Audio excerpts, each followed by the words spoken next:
Welcome to Suman TV. నేను మీ నవీన్. మీ వయసు 20 నుంచి 30 సంవత్సరాలు ఉన్నాయా? అందులోనూ మీరు మహిళలా? అయితే ఖచ్చితంగా ఈ వీడియో మీకోసమే.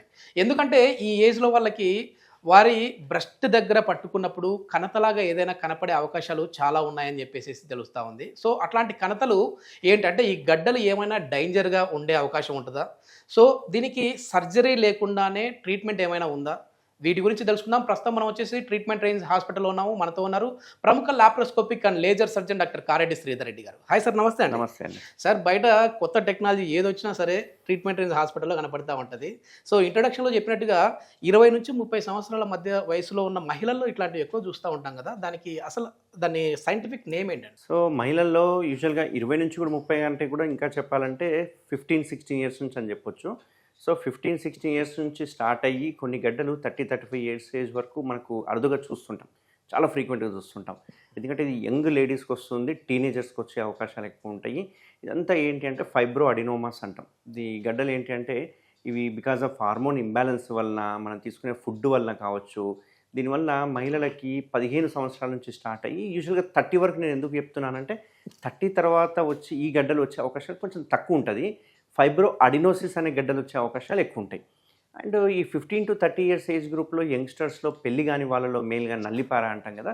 పెళ్లి కాని వాళ్ళకి, బ్రెస్ట్ ఫీడింగ్ ఇవ్వని వాళ్ళకి యూజువల్‌గా బ్రెస్ట్ ఫీడింగ్ ఇవ్వని వాళ్ళకి, ఈ ఏజ్ గ్రూప్ వాళ్ళకి ఎక్కువ ఫైబ్రో అడినోమాస్ అని ఉంటాయి. ఆ గడ్డలు ఎక్కువ వచ్చే అవకాశాలు ఉంటాయి. ఇవి జస్ట్ లైక్ మనకు బాడీలో లైపోమాస్ ఏవైతే కొవ్వు గడ్డలు అంటాం కదా! సేమ్ అట్లనే బ్రెస్ట్‌లో కూడా గడ్డలు వచ్చే అవకాశాలు ఉంటాయి. ఇవి కంప్లీట్ క్యాన్సర్ గడ్డలు కావు. ఓకేనా? ఎందుకంటే చాలామంది గడ్డ కనపడంగానే అది ఫస్ట్ వాళ్ళంతా వాళ్ళు డిసిషన్ తీసేసుకుంటారు. ఎందుకంటే గూగుల్‌లో సెర్చ్ చేయగానే బ్రెస్ట్‌లో గడ్డలు అనగానే ఫస్ట్ క్యాన్సర్ గురించి అవును సార్. చాలా మంది మెయిన్ ముందు డాక్టర్ కంటే గూగుల్ దగ్గరికి వెళ్ళిపోతా ఉన్నారు. చాట్ జీటీపీ దగ్గరికి వెళ్ళిపోతా ఉన్నారు. గూగులే ఫస్ట్ డాక్టర్, వాళ్ళ ఫ్యామిలీ డాక్టర్ కాబట్టి మీరు గూగుల్‌లో గనక ఫస్ట్ మీరు గడ్డలు కొట్టిండ్రు అంటే వాడు ఏజ్ అవన్నీ అడగరు. ఎందుకంటే గడ్డలు అనగానే ఫస్ట్ క్యాన్సర్ గడ్డలనే చెప్తారు. సో భయపడాల్సిన అవసరం ఏం లేదు. ఈ 15-30 ఇయర్స్ ఏజ్ గ్రూప్ వాళ్ళు గనక సెల్ఫ్ బ్రెస్ట్ ఎగ్జామినేషన్ గనక చేసుకుంటే గనక, మనం ఈ పామ్ తోటి గనక మనం అన్ని యాంగిల్స్‌లో చెక్ చేసుకుంటే గనక అక్కడ ఏదైనా గడ్డలు కనిపించినాయి అంటే ఫస్ట్ అది గడ్డ పెయిన్ ఉందా లేదా ఫస్ట్ అది చెక్ చేసుకోవాలి మనం. ఒకవేళ పెయిన్ ఉంటే ఏంటి, పెయిన్ లేకుంటే ఏంటి. సో పెయిన్, ఆ తర్వాత నిప్పుల్ డిశ్చార్జ్ ఉందా లేదా చూసుకోవాలి. అండ్ థర్డ్, ఆ గడ్డ ఏమన్నా మూవ్ అవుతుందా, పక్కకు అదంతా మూవ్ అవుతుందా, లేకపోతే గట్టిగా ఉందా, లేకపోతే సాఫ్ట్గా ఉందా, ఇది చెక్ చేసుకోవాలి. అండ్ ఫోర్త్ థింగ్, స్కిన్ పించబుల్లా కాదా, స్కిన్ మనము పించి చేస్తే స్కిన్ వస్తుందా, లేకపోతే గడ్డకు అతుక్కపోయిందా, ఈ 4 ఖచ్చితంగా మీరు చూసుకోవాలి. సో ఈ సెల్ఫ్ ఎగ్జామినేషన్లో ఈ 4 పాయింట్స్ కన్నా చెక్ చేసుకుంటే అది మీరే చెప్తారు అది ఫైబ్రో అడినోమానా, క్యాన్సర్ గడ్డనా అని చెప్పేసి. సో ఈ ఫస్ట్ ఇది ఏంటంటే పెయిన్ ఉందా లేదా. ఒకవేళ పెయిన్ ఉంటే గనక ఓకే, అది యాబ్సెస్ కానీ లేకపోతే సెకండరీ ఇన్ఫెక్షన్ వలన కావచ్చు. ఈ ఫైబ్రో అడినోమాలు పెయిన్ ఉండదు, నొప్పి ఉండదు. మనం ఎంత గట్టిగా ప్రెస్ చేసినా కానీ నొప్పి ఉండదు. అండ్ సెకండ్ది స్కిన్ పించబుల్లా కాదా. స్కిన్ కనుక పించబుల్ ఉంటే అది ఫైబ్రో అడినోమాసే ఉంటాయి మ్యాక్సిమం. స్కిన్ పించబుల్ కాకుండా ప్యూడి ఆరెంజ్ అని అంటే ఒక రకమైన పక్కరింగ్ ఉంటుంది, లాగినట్టుగా ఉంటుంది. అట్లా ఉంటే క్యాన్సర్ గడ్డలు అని చెప్తుంటాం. అండ్ మూడవది నిప్పుల్ డిశ్చార్జ్. మనం ప్రెస్ చేసుకొని చూస్తే కనుక నిప్పుల్లో డిశ్చార్జ్ వస్తుందా లేదా చెక్ చేసుకోవాలి. ఒకవేళ ఏదైనా వైట్ కలర్లో మిల్క్ లాంటిది వస్తుందా, లేకపోతే వాటర్ లాంటిది ఏదైనా సీరియస్ డిశ్చార్జ్ అంటుంటాము, రక్తం నీళ్ళ లాంటివి కానీ లేకుంటే ప్యూర్ రక్తం రావడము ఇట్లాంటివి ఉంటే కనుక ఖచ్చితంగా అవి క్యాన్సర్గా మారే అవకాశాలు ఉంటాయి అన్నట్టు. అండ్ నాలుగవది మూవ్మెంట్, స్కిన్ అవి మనం పట్టుకుంటేనే స్లిప్ అయిపోవడం ఇట్లాంటివి ఉన్నాయి అనుకుంటే అది 100% ఫైబ్రో అడినోమాసే. అవి స్లిప్ కాకుండా ఒకటే దగ్గర ఫిక్స్డ్గా ఉన్నాయి, కదులుతలేవు అంటే కొంచెం వరకు క్యాన్సర్ లక్షణాలు వచ్చే అవకాశాలు ఉంటాయి అన్నట్టు.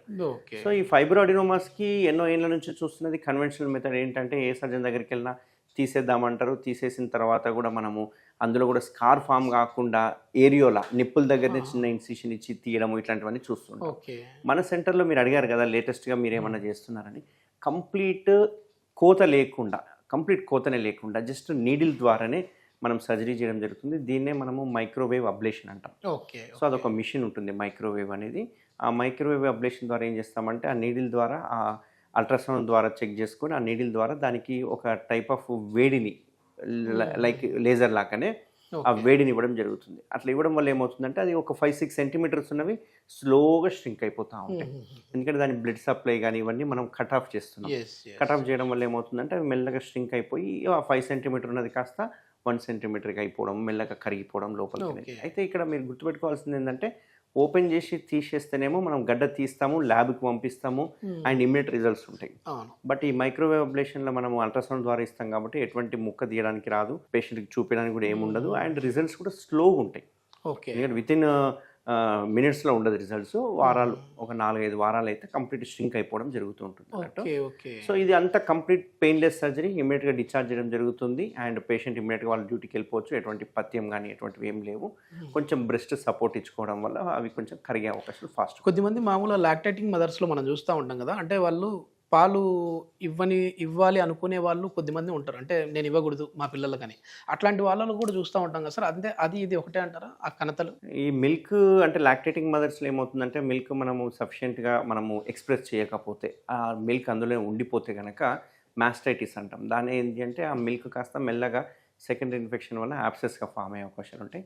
వాళ్ళకు హై గ్రేడ్ టెంపరేచర్ ఉండడము, బ్రెస్ట్ అంతా గట్టిగా హార్డ్ అయిపోయినట్టు అనిపించడము అండ్ ఫీవర్ రావడము, high grade temperature, fever, chills రావడము, విపరీతమైన నొప్పి ఉండడము, ఇట్లాంటివి ఉంటాయి. అట్లాంటి వాళ్ళకి మేము ఏం చేస్తామంటే చిన్న నిక్కిచ్చేసి మొత్తం ఆ చీము కానీ ఆ మిల్క్ కానీ అంతా తీసేస్తాం. సో అది డిఫరెంట్ కండిషన్, అది లాక్టేటింగ్ మదర్స్లో మాత్రమే ఉంటుంది. బట్ ఇది ఏంటంటే యంగ్స్టర్స్లో ఉంటుంది అన్నట్టు.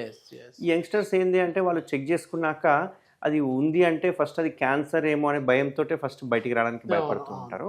బట్ అటువంటిది ఏం లేదు. ఇప్పుడు అసలు కోత కూడా లేదు కాబట్టి మీరు 100% ఈ మైక్రోవేవ్ అబ్లేషన్ చేయించుకోవడం వల్ల హ్యాపీగా ఉంటుంది, ఏమి ఇబ్బంది ఉండదు. ఓకే సార్, ఇప్పుడు మన వీడియో చూసి పేషెంట్ ఎవరైనా మిమ్మల్ని కన్సల్ట్ అయ్యారనుకోండి, వాళ్ళు చెప్పే విధానం ఎట్లా ఉంటుంది మీతో, అదేవిధంగా మీరు ఎట్లా వాళ్ళని అంటే ఈ ప్రాబ్లం ఇది అని భయపడకుండా చెప్పాలి, ఎందుకంటే కణత అంటేనే భయపడిపోతూ ఉంటారు కదా, అట్లాంటి వాళ్ళని మీరు ఎట్లా ట్రీట్ చేస్తారు? సో ఫస్ట్ మన దగ్గరికి పేషెంట్ వచ్చిన తర్వాత ఫస్ట్ మనం ఎగ్జామినేషన్ చేస్తాము.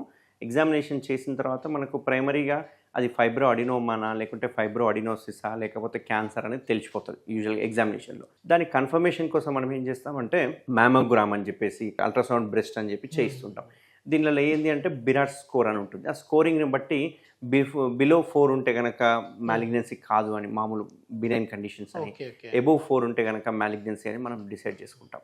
సో ఆ అల్ట్రాసౌండ్లో మనకు ఫైబ్రో అడినోమానా, ఫైబ్రో అడినోసిసా లేకపోతే ఏంది క్యాన్సర్ గడ్డ అని తెలిసిపోతుంది. అది తెలిసిన తర్వాత మనం ఏం చేస్తామంటే సర్టెన్ ఎగ్జామినేషన్ చేసుకున్న తర్వాత కొన్ని రక్త పరీక్షలు అన్నీ చేసిన తర్వాత పేషెంట్ని మనం ఎటువంటి చికిత్స చేస్తే బాగుంటుంది అనేది ఆప్షన్స్ ఇస్తాం. అందులో 3 ఆప్షన్స్ ఉంటాయి. ఒకటి సర్జరీ డిలే చేసుకోవచ్చు, ఎందుకంటే చిన్న గడ్డలే ఉన్నాయి అనుకోండి మనం పెద్దగా ఎవరు కావచ్చు, లేకుంటే పెద్ద గడ్డలే ఇప్పుడు అర్జెంట్ లేదనుకున్న కొన్ని గడ్డలు ఉంటాయి, అట్లాంటివి మనం వదిలేసేయచ్చు. కొన్ని గడ్డలకి మనం ఏం చేస్తామంటే ఓపెన్ ఆప్షన్ ఇస్తూ ఉంటాం, ఎందుకంటే అఫోర్డబిలిటీ ఇష్యూస్ ఉంటాయి కాబట్టి ఓపెన్ సర్జరీ ఆప్షన్ ఇస్తాం. ఓపెన్ సర్జరీలో కూడా ఇది ఎటువంటి స్కార్ పడదు మనం చేసిన సర్జరీలో, ఎందుకంటే ఏరియోలా అంటాం కదా, నిప్పుల చుట్టుపక్కల ఉండే నల్లటి ఏ ప్లేస్ని ఏరియోలా అంటాం. ఆ ఏరియాలలోనే ఇన్సిషన్ ఇస్తాం కాబట్టి వాళ్ళకి సర్జరీ అయ్యిందనేది కూడా గుర్తుపట్టడానికి రాదు ఫ్యూచర్లో. చిన్న నిక్కుతోటి అది కూడా 1-2 సెంటీమీటర్లోనే ఇస్తాం కాబట్టి ఆ స్కార్ కూడా ఫామ్ కాదు చాలా మందికి. స్కార్ కూడా లేకుండా స్కార్లెస్ సర్జరీ చేస్తాం. కొందరు సర్జరీ అంటేనే భయం ఉన్న వాళ్ళు 3 to 5 సెంటీమీటర్ కనుక ఫైబ్రో అడినోమా ఉంటే కనుక దానికి microwave ablation complete painless surgery మనం అడ్వైజ్ చేస్తుంటాం.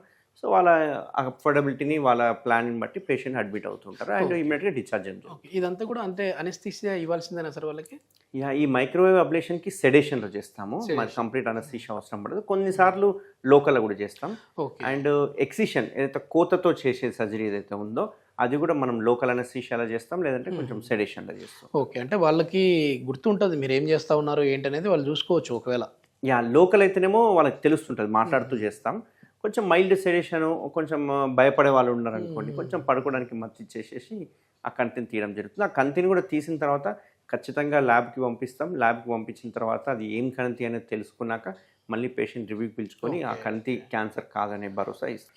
ఇది మొత్తానికి ఏంటంటే ఏదో చిన్న కణత మనకి తెలుస్తూ ఉంది కదా అని చెప్పేసి భయపడిపోకండి. అన్ని కణతలు కూడా అన్ని గడ్డలు కూడా క్యాన్సర్ గడ్డలు అయితే కాదు. ముఖ్యంగా 20 నుంచి అంటే సార్ చెప్పిన దాని ప్రకారం చూస్తే 15 సంవత్సరాల నుంచి 15 నుంచి 30-35 సంవత్సరాలలో ఇట్లాంటి లక్షణాలు ఏమైనా కనపడ్డాయి అని అంటే భయపడకుండా ట్రీట్మెంట్ రేంజ్ హాస్పిటల్ అయితే దీనికి సంబంధించి ఒక మంచి అత్యాధునిక టెక్నాలజీతో ట్రీట్మెంట్ చేస్తూ ఉన్నారు. సో ఏదైనా ఇన్ఫర్మేషన్ ఇంకా ఫర్దర్ కావాలంటే కాంటాక్ట్ నెంబర్ ప్రొవైడ్ చేస్తూ ఉన్నాం, మీరు నేరుగా హాస్పిటల్ వాడితో మాట్లాడచ్చు. Thank you sir. Thank you.